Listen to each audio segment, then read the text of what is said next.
Hello guys, મારા નવા mini વ્લોગમાં તમારા બધાનું હાર્દિક સ્વાગત કરું છું. આજ તો સવારમાં 5 વાગે આપણે જાગીને તરત તૈયાર થઈ ગયા. સવારમાં તૈયાર થઈને આપણે ગયા હતા અમારા ગામના નટકીમાના મંદિરે. જોવો તો હું ને મારી બેન આવી ગયા છે સવારમાં. અમારા ગામમાં નટકીમાનું એક મંદિર છે. અહીંયા લોકોની જે માનતા રાખે તે પૂર્ણ થાય છે, એટલા માટે અહીંયા જો કેટલી બધી સાડીઓનો ઢગલો પણ છે. જો અને આ છે ત્યાંનું લોકેશન.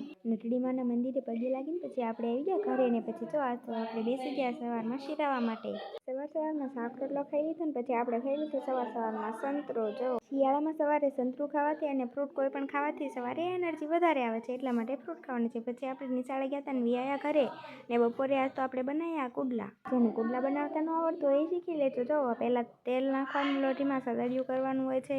બીજી એક તપેલીમાં ચણાનો લોટનો અને પછી તેલ આવી જાય થોડુંક અને એમાં પછી નાખવાનું જે ચણાના લોટનું સદડિયું કર્યું એ નાખી દેવાનું ને પછી સર તો આપણે ઘરે મસ્ત મજાના કુડલા બનાવી નાખ્યા. ચાલો બધા ખાવા માટે. આવાજ કહેતા નહીં નહોતું કીધું.